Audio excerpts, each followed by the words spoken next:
ओम शांति। आज 23 फरवरी 2026 की बाबा की साकार मुरली है। मुरली के महावाक्य हैं, मीठे बच्चे, यह संगम युग है, चढ़ती कला का युग। इसमें सभी का भला होता है, इसलिए कहा जाता चढ़ती कला तेरे भाने सर्व का भला। प्रश्न है, बाबा सभी ब्राह्मण बच्चों को बहुत बहुत बधाइयाँ देते हैं, क्यों? उत्तर है, क्योंकि बाबा कहते तुम मेरे बच्चे मनुष्य से देवता बनते हो, तुम अभी रावण की जंजीरों से छूटते हो, तुम स्वर्ग की राजय पाते हो, पास विद ऑनर बनते हो, मैं नहीं। इसलिए बाबा तुम्हें बहुत बहुत बधाइयाँ देते हैं। तुम आत्मा पतंग हो, तुम्हारी डोर मेरे हाथ में है, मैं तुम्हें स्वर्ग का मालिक बनाता हूँ। गीत है, आखिर वह दिन आया आज। ओम शांति। यह अमर कथा कौन सुना रहे हैं? अमर कथा कहो, सत्यनारायण की कथा कहो, वातिजरी की कथा कहो, तीनों मुख्य है। अभी तुम किसके सामने बैठे हो और कौन तुमको सुना रहे हैं? सत्संग तो इसने भी बहुत किए हैं। वहाँ तो सब मनुष्य देखने में आते हैं, कहेंगे फलाना सन्यासी कथा सुनाते हैं, शिवानंद सुनाते हैं। भारत में तो ढेर सत्संग है, गली गली में सत्संग है। माताएं भी पुस्तक उठाए बैठ सत्संग करती हैं, तो वहाँ मनुष्य को देखना पड़ता है। लेकिन यहाँ तो वंडरफुल बात है, तुम्हारी बुद्धि में कौन है? परमात्मा। तुम कहते हो अभी बाबा सामने आया हुआ है, निराकार बाबा हमको पढ़ाते हैं। मनुष्य कहेंगे वह ईश्वर तो नाम रूप से न्यारा है। बाप समझाते हैं कि नाम रूप से न्यारी कोई चीज है नहीं। तुम बच्चे जानते हो यहाँ कोई भी साकार मनुष्य नहीं पढ़ाते हैं, और कहा भी जाओ सारी वर्ल्ड में साकार ही पढ़ाते हैं। यहाँ तो सुप्रीम बाप है, जिसको निराकार गॉड फादर कहा जाता है, वह निराकार साकार में बैठ पढ़ाते हैं। यह बिल्कुल नई बात हुई। जन्म बाय जन्म तुम सुनते आए हो, यह फलाना पंडित है, गुरु है, ढेर के ढेर नाम है। भारत तो बहुत बड़ा है, जो भी कुछ सिखाते हैं समझाते हैं वह मनुष्य ही है। मनुष्य ही शिष्य बने हुए हैं, अनेक प्रकार के मनुष्य है। फलाना सुनाते हैं, हमेशा शरीर का नाम लिया जाता है। भक्ति मार्ग में निराकार को बुलाते हैं कि हे पतित पावन आओ, वही आकर बच्चों को समझाते हैं। तुम बच्चे जानते हो कि कल्प कल्प सारी दुनिया जो पतित बन जाती है, उनको पावन करने वाला एक ही निराकार बाप है। तुम यहाँ जो बैठे हो, तुम्हारे में भी कोई कच्चे हैं, कोई पक्के हैं, क्योंकि आधा कल्प तुम देह अभिमानी बने हो। अब देही अभिमानी इस जन्म में बनना है। तुम्हारी देह में रहने वाली जो आत्मा है, उनको परमात्मा बैठ समझाते हैं। आत्मा ही संस्कार ले जाती है। आत्मा कहती है ऑर्गन्स द्वारा मैं फलाना हूँ, परंतु आत्म अभिमानी तो कोई है नहीं। बाप समझाते हैं जो इस भारत में सूर्यवंशी चंद्रवंशी थे, वही इस समय आकर ब्राह्मण बनेंगे, फिर देवता बनेंगे। मनुष्य देह अभिमानी रहने के आदती है, देही अभिमानी रहना भूल जाते हैं। इसलिए बाप घड़ी घड़ी कहते हैं देही अभिमानी बनो। आत्मा ही भिन्न भिन्न चोला लेकर पाड़ बजाती है, यह है उनके ऑर्गन्स। अब बाप बच्चों को कहते हैं मन मना भव। बाकी सिर्फ गीता पढ़ने से कोई राज्य भाग्य थोड़े ही मिल सकता है। तुमको इस समय त्रिकालदर्शी बनाया जाता है, रात दिन का फर्क हो गया है। बाप समझाते हैं मैं तुमको राजयोग सिखाता हूँ। श्री कृष्ण तो सतयुग का प्रिंस है। जो सूर्यवंशी देवता थे उनमें कोई ज्ञान नहीं, ज्ञान तो प्रायलोप हो जाएगा। ज्ञान है ही सदगति के लिए। सतयुग में दुर्गति में कोई होता ही नहीं, वह है ही सतयुग। अभी है कलयुग। भारत में पहले सूर्यवंशी 8 जन्म, फिर चंद्रवंशी 12 जन्म। यह एक जन्म अभी तुम्हारा सबसे अच्छा जन्म है। तुम हो प्रजापिता ब्रह्मा मुख वंशावली। यह है सर्वोत्तम धर्म। देवता धर्म सर्वोत्तम धर्म नहीं कहेंगे। ब्राह्मण धर्म सबसे ऊंच है। देवताएं तो प्रारब्ध भोगते हैं। आजकल बहुत सोशल वर्कर हैं। तुम्हारी है रूहानी सर्विस, वह है जिस्मानी सेवा करना। रूहानी सर्विस एक ही बार होती है। आगे यह सोशल वर्कर आदि नहीं थे।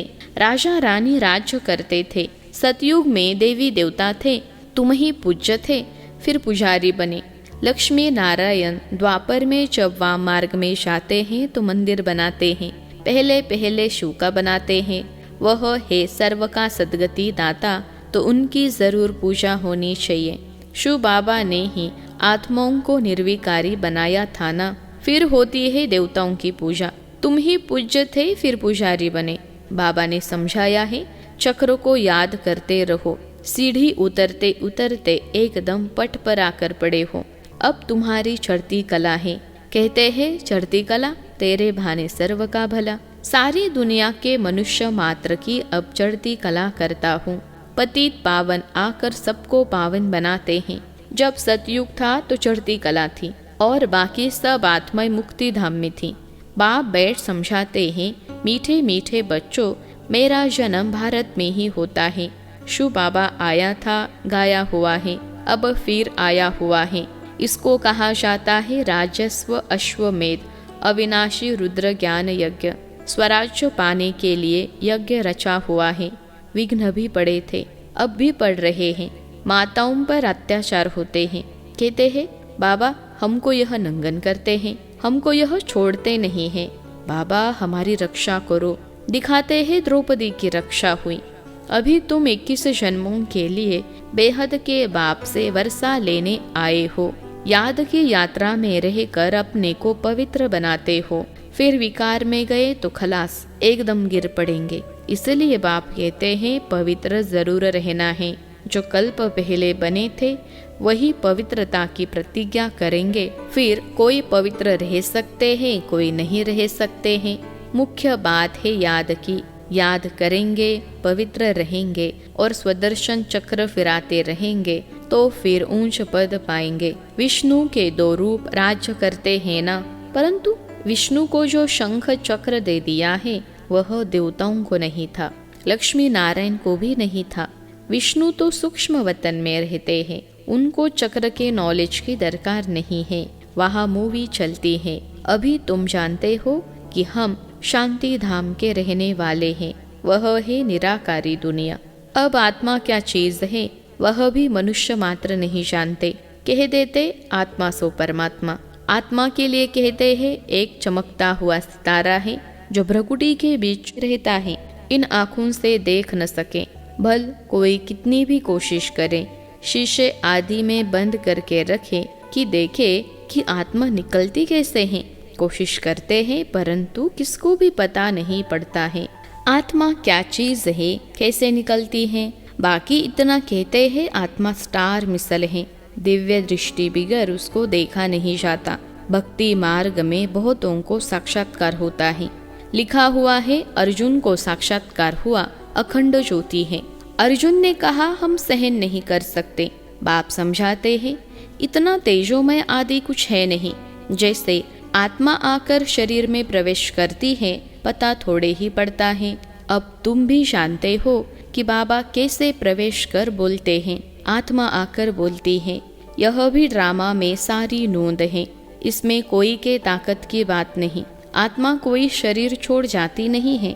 यह साक्षात्कार की बात है। वंडरफुल बात है ना। बाप कहते हैं मैं भी साधारण तन में आता हूँ। आत्मा को बुलाते हैं ना। आगे आत्माओं को बुलाकर उनसे पूछते भी थे। अभी तो तमो प्रधान बन गए हैं ना। बाप आते ही इसलिए हैं कि हम जाकर पतितों को पावन बनाए। कहते भी है 84 जन्म। तो समझना चाहिए कि जो पहले आए हैं उन्होंने ही जरूर 84 जन्म लिए होंगे। वह तो लाखों वर्ष कह देते हैं। अब बाप समझाते हैं तुमको स्वर्ग में भेजा था, तुमने जाकर राज्य किया था। तुम भारतवासियों को स्वर्ग में भेजा था, राजयोग सिखाया था संगम पर। बाप कहते हैं मैं कल्प के संगम युगे आता हूँ। गीता में फिर युगे युगे अक्षर लिख दिया है। अभी तुम जानते हो हम सीढ़ी कैसे उतरते हैं फिर चढ़ते हैं। चढ़ती कला फिर उतरती कला। अभी यह संगम युग है, सर्व की चढ़ती कला का युग। सब चढ़ जाते हैं, सब ऊपर में जाएंगे, फिर तुम आएंगे स्वर्ग में पाड़ बजाने। सतयुग में दूसरा कोई धर्म नहीं था, उनको कहा जाता है वाइसलेस वर्ल्ड। फिर देवी देवता वाम मार्ग में जाकर सब विशेष होने लगते हैं, यथा राजा रानी तथा प्रजा। बाप समझाते हैं हे भारतवासी, तुम वाइसलेस वर्ल्ड में थे, अब है विशेष वर्ल्ड। अनेक धर्म है, बाकी एक देवी देवता धर्म नहीं है। जरूर जब न हो तब तो फिर स्थापन हो।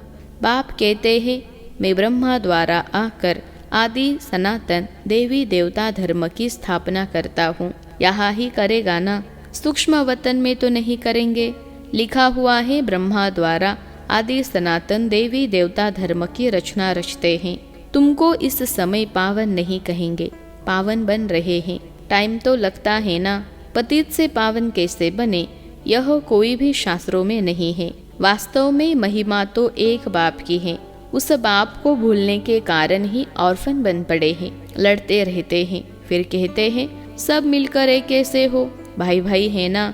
बाबा तो अनुभवी हैं, भक्ति भी इसने पूरी की है, सबसे अधिक गुरु किए हुए हैं। अब बाप कहते हैं इन सबको छोड़ो, अब मैं तुमको मिला हुआ हूँ, सर्व का सदगति दाता, एक सतक्षरी अकाल कहते हैं ना। अर्थ नहीं समझते, पढ़ते तो बहुत रहते हैं। बाप समझाते हैं अभी सब पतित है, फिर पावन दुनिया बनेगी। भारत ही अविनाशी है, यह कोई को पता नहीं है। भारत का कभी विनाश नहीं होता और न कभी प्रलय होती है। यह जो दिखाते हैं सागर में पीपल के पत्ते पर श्री कृष्ण आए, अब पीपल के पत्ते पर तो बच्चा आ न सके। बाप समझाते हैं तुम गर्भ में जन्म लेंगे बड़े आराम से, वहाँ गर्भ महल कहा जाता है। यहाँ है गर्भ जेल, सतयुग में है गर्भ महल। आत्मा को पहले से ही साक्षात्कार होता है, यह तन छोड़ दूसरा लेना है।